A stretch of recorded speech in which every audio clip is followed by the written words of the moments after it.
GC12, clear takeoff, left hand. Takeoff left, this is speed 1. Left land, swim west, copy. Speed 1. Crossing 21. Crossing at 24 is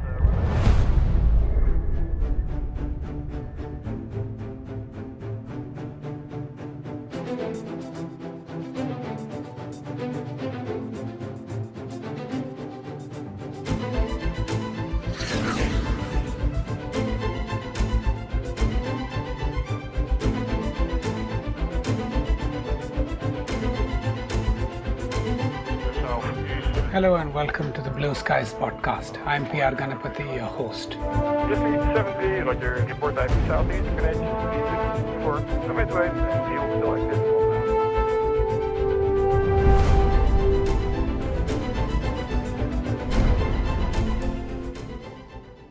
It is my great pleasure and delight today to continue our series on the light combat aircraft, the Tejas, with another test pilot who's flown that aircraft extensively. Group Captain Suneet Krishna was involved with the program almost from the first flight onwards, has flown it extensively. He was commissioned into the fighter stream of the Indian Air Force in 1989 as part of the 144th Pilots Course. Became a test pilot in 98-99 as part of the 21st Test Pilots Course, and left the Air Force officially in 2012, but continued to fly for DRDO ADA on the Tejas. And so about 26 and a half years, 45 different types of aircraft, about 5,500 hours of military aviation. We're going to have a fascinating conversation with him today. But first things first, welcome to the program, Group Captain Krishna. Thank you so much for speaking to us. Hi, good morning, Guns, and it's my pleasure to be here today and speak to you and indirectly to a lot of enthusiasts who follow our the Tejas program and other Air Force programs. And it's really a pleasure for me to be here and speak to all of. Wonderful, and pleasure's equally ours. So, like we do with most of our guests, we love to get to know them, get to know their background. So, just love to hear, where you grew up, what your influences were, and what motivated you to join the service, and what was some of that initial arc of your career, which aircraft did you fly, where were you posted, leading up to when you became a test pilot and got involved with the LCA? Growing up. So indeed, I have to go back a long way for this. Well, I was born in Jalandhar in Punjab, where my dad was working at that time. Later, we moved to Indore in MP, where I did my schooling. Coming to motivation for joining NDA, okay, frankly, I had no clue about military service. It just happened that I appeared for NDA written exam as a practice exam for my engineering entrance. And later, when I was called for the interview, I went to Mysore just because they were giving a free second class return ticket to me. So I went there, went through all that, and got selected. But uh, when I actually got selected, then I started thinking about it. And I've always had a lot of interest in aircraft and all flying machines and their working. So when I was selected as an Air Force cadet, I immediately left my engineering and joined NDA. And then, of course, you just go through the grill and go through the training and graduate. So I graduated from NDA. Then I went to the Air Force Academy. I flew the Kiran Mark 1 and the Kiran Mark 2 jet trainers. Okay, so you were an all-jet batch in that sense. Huh? Yeah, we were all jet batch, and then commissioned in the fighter stream. And the year was 1989. Uh-huh. I've always wondered, your first flight ever operating an aircraft, it being a jet. What is that like? Because I started off, in a basic Cessna 150, which is a nice, easy, gentle aircraft for somebody to learn on. But, Kiran is quite a complex machine because it's a jet. What is that like? It is actually don't have no time to think about. It is you actually when you go into an aircraft, you're so busy, you get so busy, and especially the initial days, you are uh, repeating things and learning things, and it becomes like a drill, and there's not really too much time to look around and enjoy the flight. Like, but over a period of time, when you do your first solo, and then that is a time actually you start enjoying the sceneries around, and start enjoying the aerobatics, and then it goes on. And it's flying is amazing. They just frees you in different ways, and lets you do so many things up in the air all alone. Very true. Very true. Super. So after commissioning, you were commissioned in the So fighter since I stream. was commissioning the fighter stream, we in those days we went to the MOFTU, that is a MiG operational flying training unit. And in those days, there was no intermediate fighter trainer like the Hawk nowadays. So we were directly sent to fly the MiG-21s at MOFTU, and it was a little jump to fly a frontline fighter like the MiG-21, which is definitely not one of the easier aircraft to fly as a rookie fighter pilot. But then there was no choice in those days, and we started flying. And for about a year and a half, we flew the MiG-21s. And then I later flew the MiG-23 BNs and MiG-27 while serving at 10 Squadron and later 222 Squadron in the Air Force. Underwent a few in-service courses along the way, including the pilot attack instructors course at TACD. And then somewhere around 1998, I was selected to undergo the 21st experimental test pilot course at ASTE, and graduated 1 year later in Right. 1990. As you mentioned, you always had not just an interest in aircraft, but also in how they work. Was that the motivation to become a test pilot, to peel those layers of the onion a little more? I was actually always interested in flying machines, the technical aspect of flying machines. Systems fascinated me. And in the squadrons, also, we always looked up to the senior test pilots who were serving the squadron. And we would always. We felt that the test pilots are in connect with the future, and they always have interesting things to do, and um, see things which in normal squadron you don't really experience those. So there was a kind of something that if you have to be the best to be a test pilot, and you always try to like achieve that, and it's a dream. And so it was something like that for me. Lovely. And, I test pilot school is quite an intense this thing. You go back to differential calculus and so on and so forth. But you were an engineer. Did you find it easier than most others? And what was test pilot school like? Which aircraft did you do your preview on? And if you can just describe what the preview is all about. Yeah, so it's like that. We joined the military, thinking that that was the end of studies, and but contrary to the common belief, you realize that in the Air Force military, studies never stop. And even when you rise to a very senior positions, okay, you're always going through exams for everything that includes promotions, flying proficiency, and so many in-service courses and so on. And just always got past some exam and study for them. So the experimental test pilot course is actually approximately 11-month course, and it is definitely one of the most grueling courses in the Air Force. Besides studying this advanced aerodynamics, mathematics, electronics, you end up flying so many aircraft types and all concurrently. And the test pilots and the test engineers actually undergo the course together. So it's kind of an exposure into each other's world, and we get exposed to various aspects of aircraft design, system design, weapon systems, and there's so many flight test techniques in the design of aircraft. So you actually go through learning all those. It's jam packed course. There's a lot of assignments, and there's a lot of report writing, which are part of the course.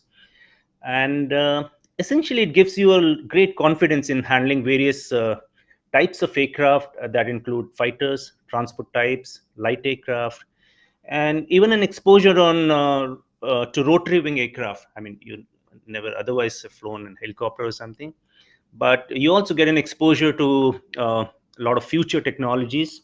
You get to visit a few flight test facilities and aircraft industries in other countries as well, and you get to get an overall perspective of aviation, future of aviation as such. And yeah, you asked me about the preview aircraft. Yeah, yeah. Every student test pilot is at the end of the course assigned an aircraft which he's not never flown, and he has to fly that aircraft as a new aircraft, and he has to fly it, assess it against the laid down qualification requirements. Okay, and then and the end of the assessment, you got to write a thick report. It's more like a thesis, and then present it in front of audience, including some kind of a jury who question you, and it's more like defending your doctorate, wherein everybody in the audience is basically trying to take your pants off. So, Right. so for me, it was the Mirage 2000, and I'd never flown. It's a very modern aircraft and a beautiful aircraft, and I flew that, um, wrote my report, defended my thesis, so called, and graduated. Yeah. I'm sure there were people in the audience who are very familiar with that aircraft and passionate about its strengths and very, defensive about its weaknesses. So, Essentially, fighter pilots are guys with big egos, and people who have actually flown that aircraft in the scorn and all. They're really passionate about that. And if you say anything critical about that aircraft, they're going to they don't want to listen to it, and you go into big arguments. But yes, it's just it's part of the course, and you bring out the shortcomings, and you say, okay, this, and it's an exercise. That's all. and so after that, typically test pilots spend time in the FTS, the Flight Test Squadron, isn't it, where you're testing new aircraft and systems? Did you? So all of us, after we graduate from the test pilot school, we go and serve in the flight test squadron, and wherein we are assigned different trials on different aircraft. So each trial is actually a team of test pilots and test engineers, and you're tasked to undertake certain tests and trials, and for certification and assessment. So that's what we did, and I served in the flight test squadron at AST. What are some of the interesting things you were involved with at that time? Oh yes, so actually in '99, as soon as we graduated, Cargill was already on, Right, and right. Cargill operations had begun, and AST got majorly involved in testing of various weapon systems. So obviously, I too became part of teams who were integrating and testing some of the weapon systems on the MiG-27 and the Lightning laser designated pod on the Mirage 2000. Right, the one that finally Marshal Nambiar used to devastating effect on those bunkers, Yeah. isn't it? So on the Mirage 2000, the new lightning laser designated pod was integrated, and the laser guidance kits were put on the dumb bombs.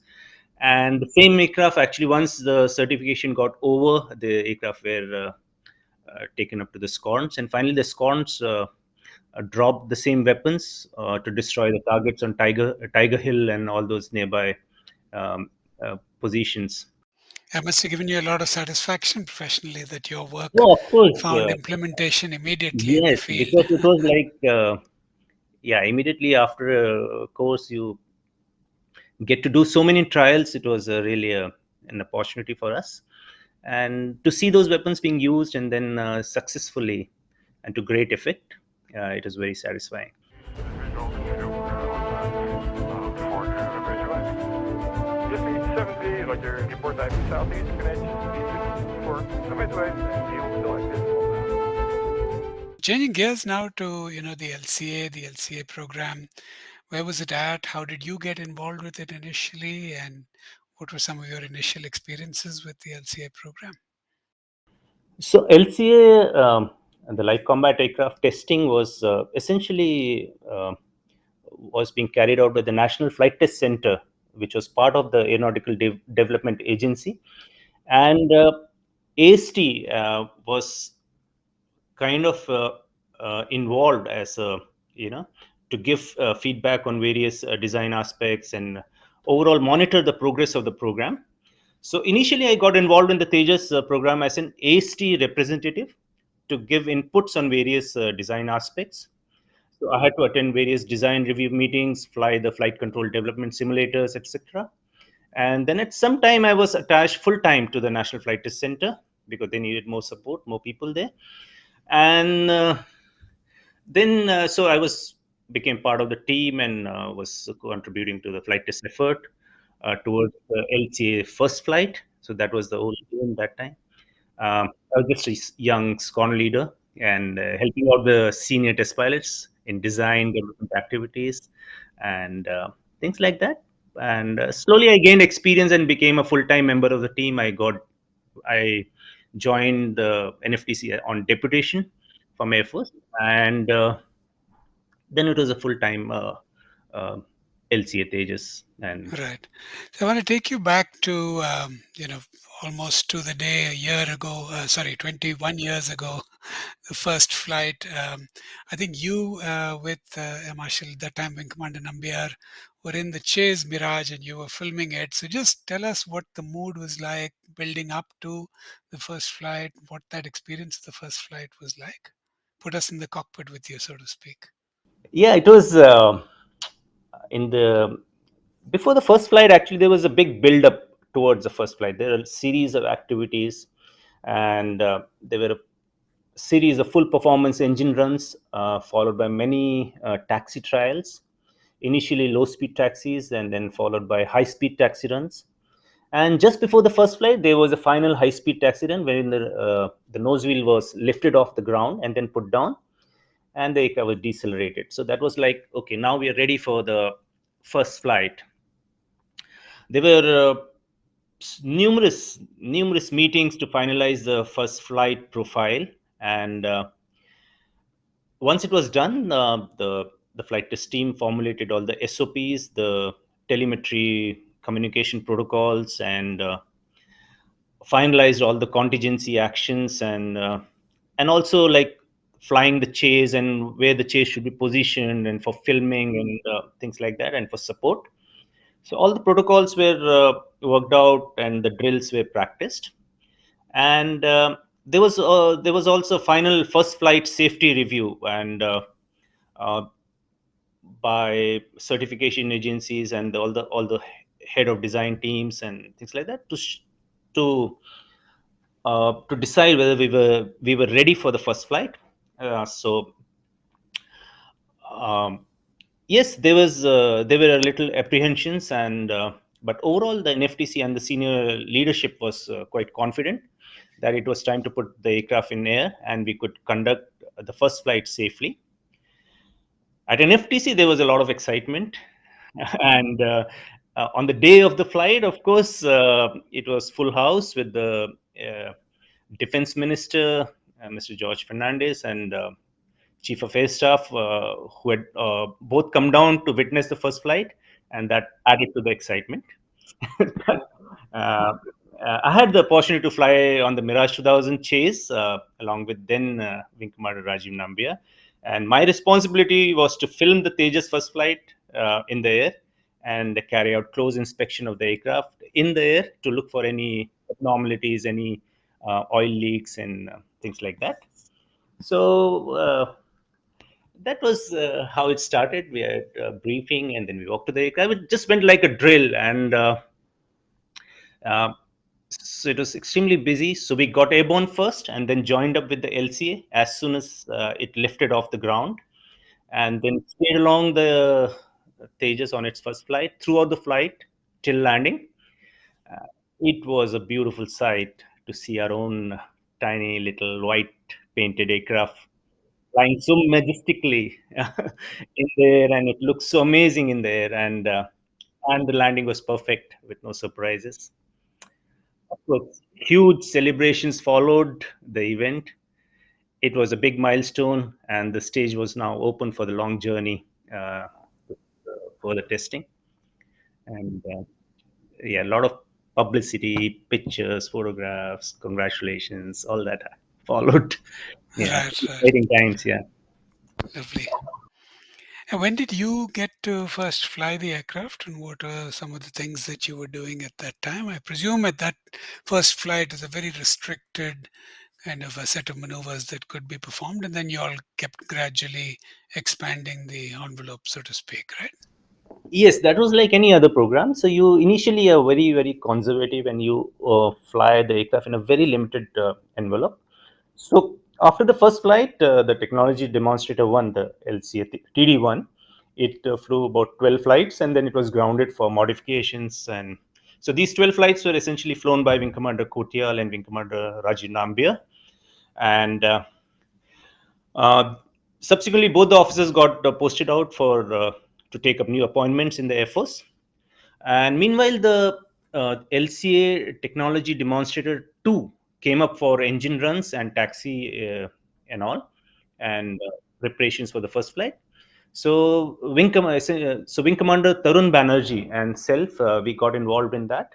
And Wing Commander Banerjee did the first flight on TD2. And thereafter, I flew TD2 on its, I think, fourth flight. And of course, TD1 came back into the program later, and we started flying TD1, TD2, and then later I did the first flight of the Tejas prototype vehicle one, and then subsequently on the limited series production vehicle number four. And so now they were uh, the then Group Captain Bhaduria, Wing Commander Tyagi, they all also joined the program, and it was a big team, and we continued handling all these aircraft. Lovely. Now, TD2 itself, if I recall correctly, you were involved with demonstrating that at Aero India. That must have been fairly early in the program. So, what was that? What is that experience like, and what were the sorts of maneuvers you were capable of doing at that point? Oh yes. So I mean, the moment Tejas was flying, everybody wanted to see it at the air show, and because it was our program, and everybody wanted to see, and there was kind of a lot of excitement about it. So, but at that point, the aircraft was clear to fly only a very, very limited envelope, and was even less than 2G. That that's no inverted flying was allowed. Only up to um, very low speeds were allowed. You can do any high speed runs. And so whatever in that, when we started flying, we started showcasing LCA in more like turns and lazy turns, and just to show that the aircraft was present at the air show. So it started like that. And of course, there was excitement, and we built a profile to showcase whatever we could. And subsequent air shows, every air show we improved on our as per the available envelope, and the demonstrations became more exciting and more spectacular, to say. Right, right. Yeah, great. Now, you were also involved with the formation flying trials, I was told. And, it's a very unique aspect of military aviation compared to civil aviation that, formation is how you guys fly most of the time. And I presume that's an important thing in an aircraft and the quality of an aircraft. What are you testing for when you're doing formation flying trials? What are the issues that you should be aware of? So formation flying is an essential part of military flying. I mean, a lot of tactics and are based on formation flying. So aircraft have to fly in formation. They should be easy to fly. That's a requirement in formation, and maintain position. And the first opportunity to fly Tejas information came for the when it Tejas we had the Tejas naming ceremony by the Prime Minister of India, Mr. Bajpayee, and that is when we actually started flying in formation. And for the demonstration, we took off in a two aircraft formation, and then did a few turns around and in the formation, and that's how it started. And then we subsequently, for a lot of uh, fly past and all. We did formation, but essentially you are testing the aircraft for flying in close formation for position keeping and maintenance and ease of maintaining that. And if there are any problems or if there are any design improvements required to do that task, so all that gets assessed and is taken care of in the flight control design. And of course, we have had a lot of opportunities flying in formation, and we even did few photo shoots and But for in information flying, what are you doing differently from regular flying that you're testing for that the aircraft has to have qualities about? so the thing is the aircraft it's a high gain flying. When you're trying to maintain position with respect to the other aircraft, you're giving continuous control inputs. you know it's manual flying, so you are entirely going by the lead aircraft. So the lead aircraft maintains its position, the formatting aircraft just stays um, in maintains his position, and to do that he has to virtually all the time your controls are moving. So your stick is continuously moving, your throttles are continuously moving.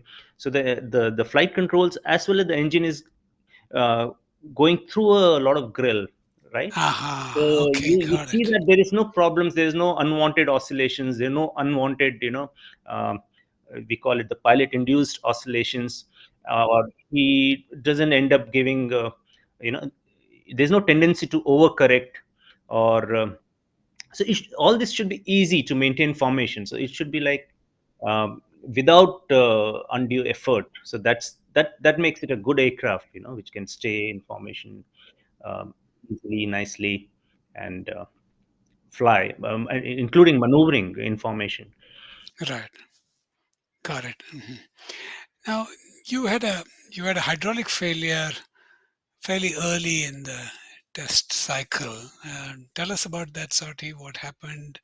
What were you going through at that time? How did you deal with it? And um, how do I say?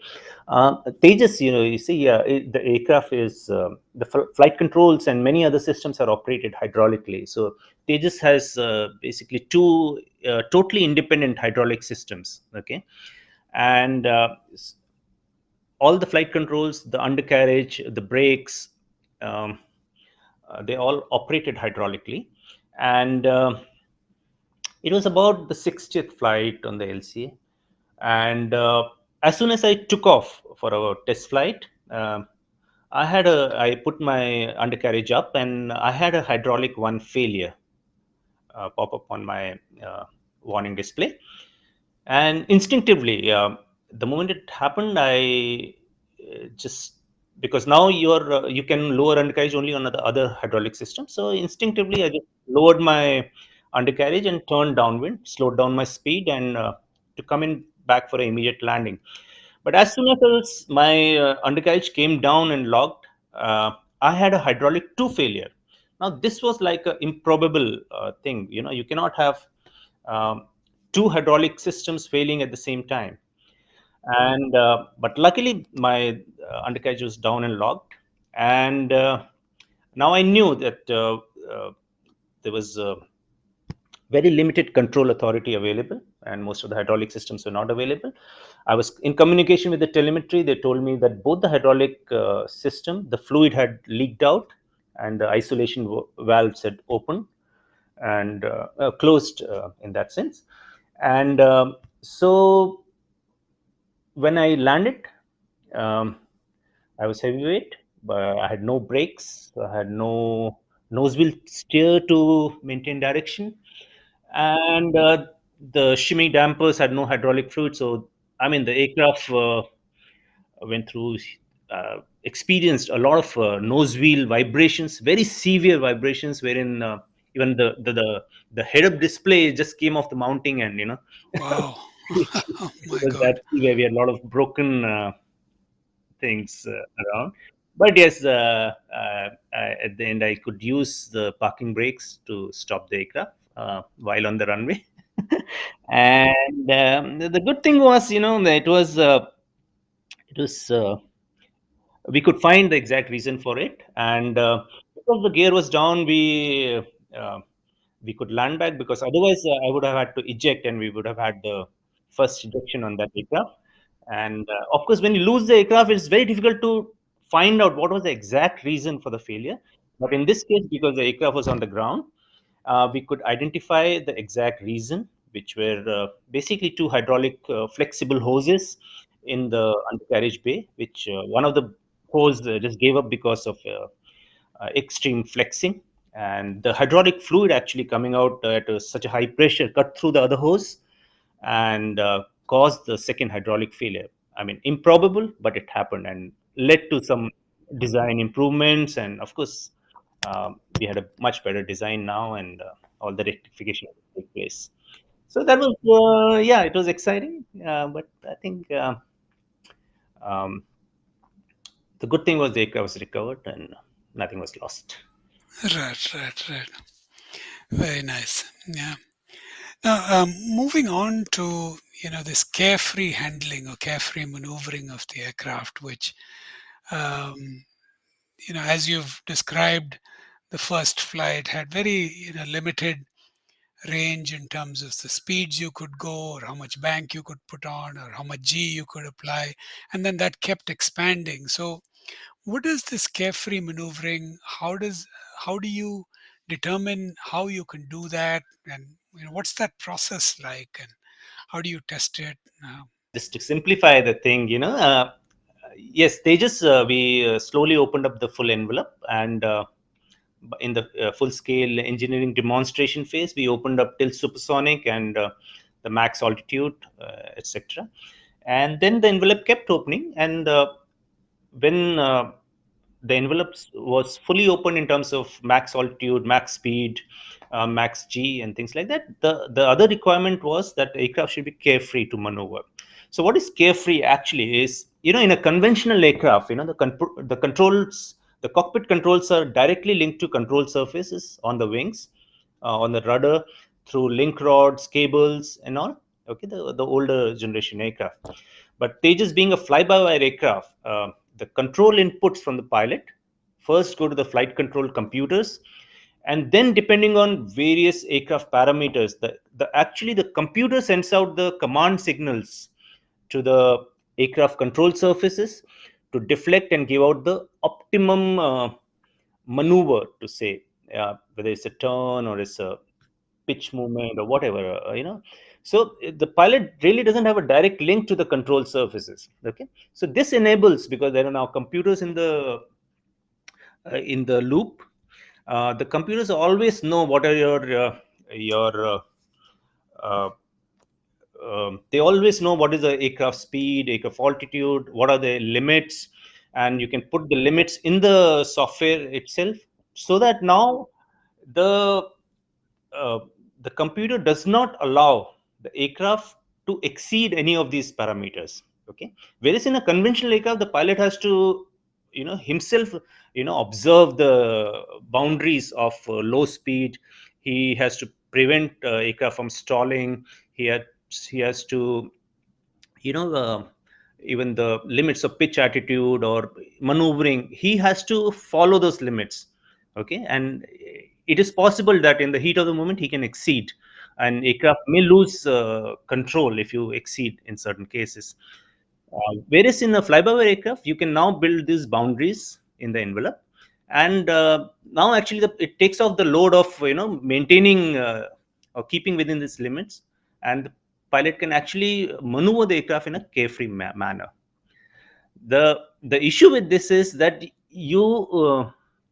um, the issue with this designing the control boundaries is that cannot be too conservative in these boundaries. Otherwise, the aircraft, you lose out on the performance. Then you're limiting the aircraft to go to the extreme. So that is where the uh, um, testing comes in. So you got to test the aircraft to find what are these boundaries. Okay, so in a careful, progressive way, you take the aircraft and you test the aircraft to find what are the limits. Wherein what is the low speed limit, what is the stall limit, what is the pitch limit, and how um, where you should be putting these boundaries. And now during the testing you find the boundaries, so you give additional authority to the pilot to take the aircraft to those limits, test that all are okay, then you build these limits and test out the aircraft again to see that these limits will never be exceeded by a squadron pilot during the normal course of operations and operational flying. So it's a big process, long drawn process, goes through a lot of iterations and changes and things like that. And that's how Tejas today is quite a carefree aircraft, wherein there are a lot of safety features in the flight controls, and the pilots can really maneuver it without any fear of exceeding these limits. Mhm. So in some sense, it's definitely making the aircraft much safer for the average pilot. But does it kind of take an edge off the really good pilots? Does it do that? No, I don't think so, because what is it? First of all, it lets you maneuver the aircraft to the designed limits. Okay, so it actually takes it there in much more effective way, and it gives you much pleasant handling qualities, and lot of variations which normally happen from aircraft to aircraft and all are taken care of, and they're hidden from pilot knowing them, because the system takes care of all those, and this makes it much simpler and efficient. Hmm. Reduces the workload of flying and Yes, of allows course. them to concentrate on the mission in On that on the sense. mission, absolutely. Visual 2 for Midway. Just need 7B, like your report IP Southeast, connection for the Midway, and field selected. Right. So mission gives me a good segue into my next set of questions, which is, the purpose of a fighter aircraft is to fight, which means either deliver weapons to the surface or, anti-aircraft, air-to-air. And you were involved with a lot of that work. So just love to hear the work that you did, starting with maybe, the R-73 missile that you were involved with firing, both unguided as well as guided with a maneuvering target and things like that.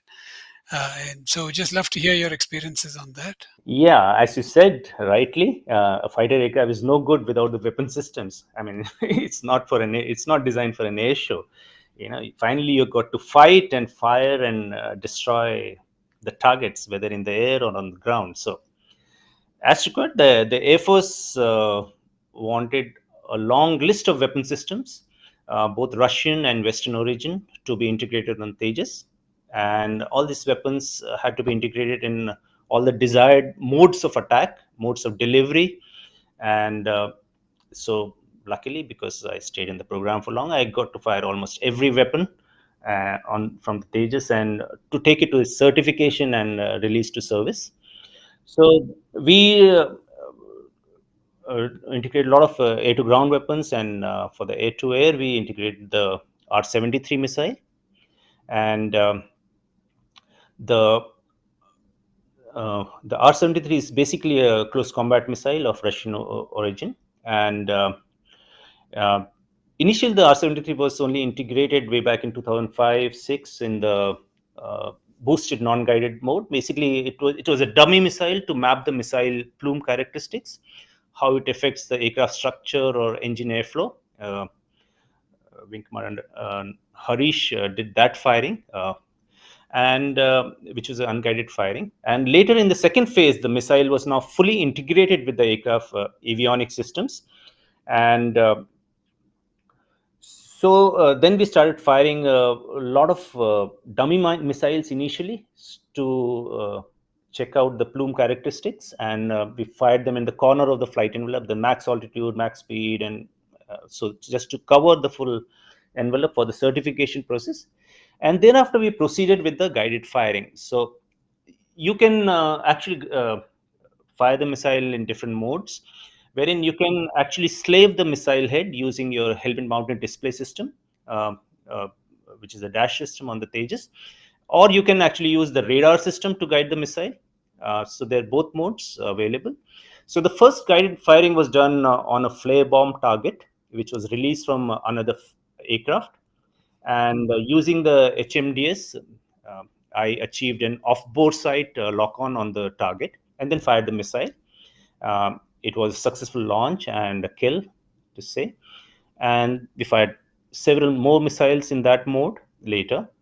And then subsequently, I fired another R-73 on a maneuvering target, which was representing a flying aircraft. So the flare target was actually towed by a Lakshya drone, which was launched from a Navy ship off the Goa coast. And the target was actually picked up on the multimode radar on the Tejas. And then I got a lock on the target and fired the missile. And the good thing was we captured the entire sequence of the infrared sequence of missile on the infrared camera, and it was really a wonderful sight to see the missile fly to the moving target, explode as it hit it, and then uh, destroy the target completely. It was awesome to see that.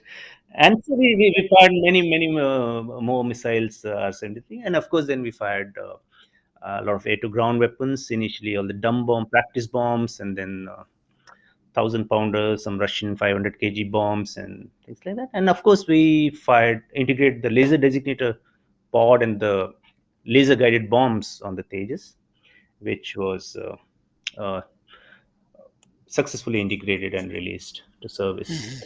Right. And you mentioned something about the helmet mounted display system. Can you tell us something more about that? And was this the first aircraft in the Indian Air Force inventory to have such a system?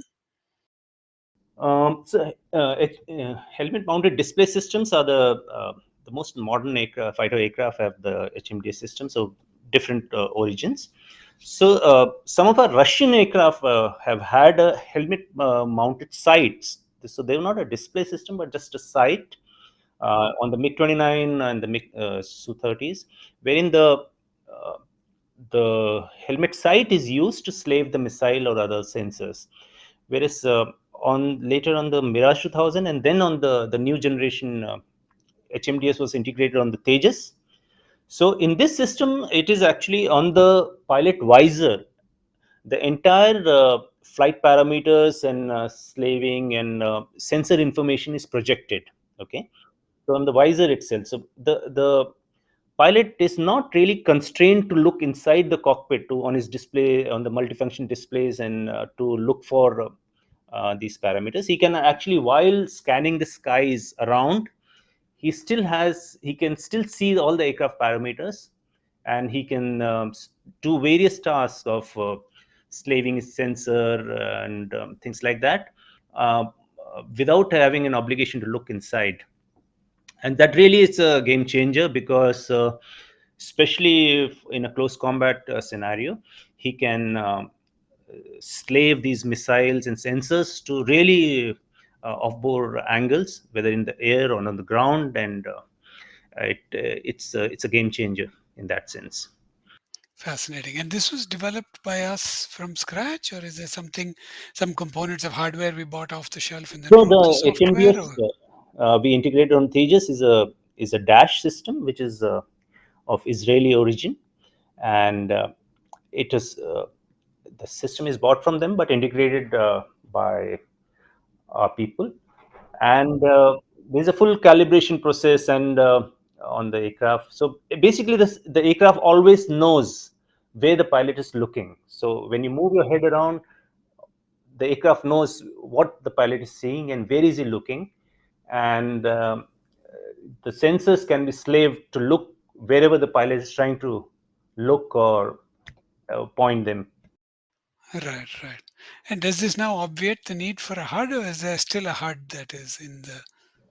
Um, in the latest series of aircraft, they have kind of taken away the head up, but due to the accuracy requirements in certain phases of flight, on Tejas we still have the head up, and maybe then within even modern systems, at someday will it'll obviate the need of head up.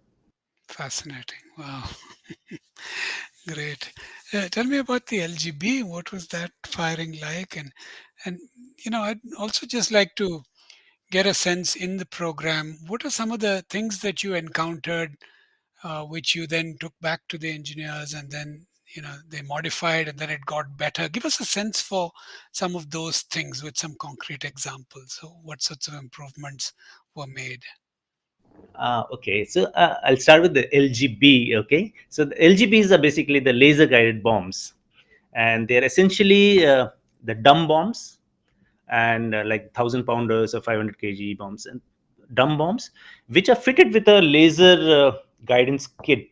So it is basically a kit, a sensor fitted on the nose of the bomb, and on the tail you fit some kind of fins, and which can kind of guide the um, ballistic trajectory of the bomb as it falls down. Okay, so on the aircraft you actually carry a laser designator pod, and in our case on the Tejas we integrate the lightning LDP, again an Israeli pod. So the pod has actually the cameras. Okay, so it's got a CCD camera as well as a forward looking infrared camera, FLIR camera, and it is actually, they mounted on a gimbal, so the image can be stabilized. So pilot basically acquires the target on his multifunction display. You can zoom in, zoom out, you can move the cursor around, and you can pinpoint on the target where you want the bomb to fall. Okay, so the pod has a laser range finder and a laser designator as well. So when you put the cross on a target and you kind of designate it, the pod actually continuously emits a laser beam to that point and illuminates that spot. Okay. Now, the kit on the bomb actually acquires laser spot. And when you drop the bomb, the guidance vanes actually the on the fin, they actually guide the bomb in such a way that you follow this trajectory to seek that laser spot on the ground, and the bomb actually goes and hits that laser spot, and that enables that gives you kind of pinpoint accuracy. They say you can you can put a bomb through a window. Right, Otherwise, right. the free fall bombs are affected by a lot of ballistic characteristics, the winds and things like that. So there's always a scatter. But when you put a laser guided bomb, laser kit on a bomb, it actually you can put it through a window and can destroy pinpoint targets. Even you would have seen some footage of bombs getting dropped in Kargil and through the bunkers and you know Of uh, course. Hmm. target. Actually you can just drop one bomb instead of dropping like 10 bombs of conventional types and destroy a target. And as you said, I mean, going back to designers, the entire testing is meant for that. You actually design, test, find the faults, find some bugs, and you just go back to design, improve, change the software, come back, and it's an iterative process. So it just keeps happening all the time. So every system actually goes through a series of upgrades and changes, gets tested till it gets certified. So that happened all the way for applicable to all the systems, and it just continued till we've had the full certification on the aircraft. Okay, great. So, we've spent almost an hour, but and I want to thank you for your time.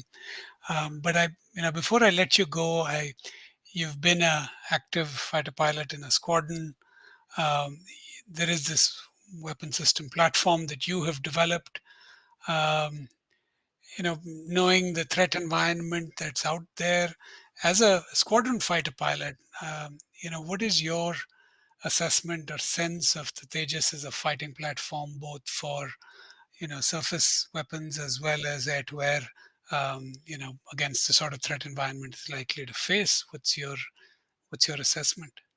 Okay, I would say Tejas is a very very capable platform, and it is the first of all it is designed and developed absolutely as per the uh, Indian Air Force requirements. Okay, every design aspect is actually reviewed and approved by the Air Force, and this is a process which will continue through its life. There will always be new weapon systems coming in. There will be new changes, new systems will keep getting integrated on the aircraft, and it'll stay as Indian aircraft for Indian Air Force primarily. Okay, and it is a small aircraft, and obviously there are certain limitations to what it can carry and how much it can carry, and so it fulfilled the requirements what if was laid down for it, and I think it has really come up quite well to as a design and as a aircraft to fulfill those requirements. And I it is heartening to see the aircraft fly successfully, and with the squadrons now, and you get good feedback, you hear good things about the aircraft, and they're happy with the design, they're happy with the handling qualities, they're happy with the weapon accuracies, they're happy with the radar performance and things like that. And of course, whatever the during the course of service, there'll be a few additional requirements will come up. There'll be additional uh, you know systems we may need to be integrated, and that will keep happening on the program, and it's a live program, it will continue to be like that. And of course, with the new Mark 1A and Mark 2 designs are really going to take the aircraft to a next level. And I really feel that the aircraft is very capable and for its size, and it is very contemporary. And I've had opportunity to fly several other platforms, and I think they just really holds its position. Wonderful, wonderful. You touched upon squadron feedback. So, what are the jocks in the squadron on the front line? What are some of the things they're saying with it? And have you seen them do things with the aircraft that you've been pleasantly surprised by how they've been exploiting what you created? The good thing is, the we have very good simulators to train the pilots, and the new generation is definitely much more adaptive to new electronics and systems and displays, and they they're quick learners, and they really adapt to the aircraft quite well. And to see them the squadrons flying in various exercises and missions, and they're quite operational now and fully ready for. So it's nice to see that. And uh, people have talked and spoken how good the autopilot works, and how it reduces the workload, and how well the systems are integrated, and the weapon system, how easy it is to. The radar has a very good performance, and so there is very positive feedback on those lines. And of course, there will be some always something we could have done better. There will always be some feedbacks on that, and that will keep happening. As you fly it more and more and more operationally, there'll always be some good feedback coming in, and the people who are in the design now will take care of it. That's a good thing, because it's an indigenous program. Yeah, that's the beauty of it, is that you don't have to go back to a British Aerospace or a Dassault if you want to Absolutely, make yeah. any changes. You just go back to Bangalore, and Yeah, in a lot I of mean, cases, it's our a own question people. of changing software. Yes, So yes, it's and just beautiful yeah. flexibility. So it is. That's the important thing about having indigenous design and owning the design. To say you can do whatever, whenever. Fascinating. Wonderful. Thank you so much, Suneet. It's been a delight talking to you. I want to thank you for your service. I want to thank you for the time you've taken to speak to me today. And I'm sure the audience is going to thoroughly enjoy this conversation. Thank you, Guns. Thank you so much for giving me this opportunity through this platform to speak to the audience who are so fascinated by aviation. And their interest in Indian aviation definitely is a big morale booster for those involved in indigenous programs. And I thank you very much. And all good wishes. Happy New Year and Jai Hind. Thanks, Aurelian. Jai Hind to you too. Visual 2, before noon, visual. Just need 7B, like your report type southeast, connection, speed 54, midway, and field selected. Well, folks, that's all we have time for this week. Join us again next week. In the meantime, sign up for updates at blueskiespodcast.com. There you'll find links to follow us on Twitter, Facebook, and Instagram. You can also write to us with your comments, questions, suggestions, and feedback from the website or to blueskies@prganapati.com. Subscribe to the podcast on any podcasting platform such as Stitcher, Google Podcasts, Spotify, Apple Podcasts, and even on YouTube. If you like what you heard, share it with your friends, give us a rating in your favorite podcasting app, and write us a review. It will help other people find us. I want to give my thanks to Saurav Chordia for our logo and Prithvik for the music. I want to reiterate that all the views expressed here are personal, and this podcast has not been approved by or reviewed by the Air Force, Ministry of Defense, or any branch of the government. In the meantime, stay safe and Jai Hind.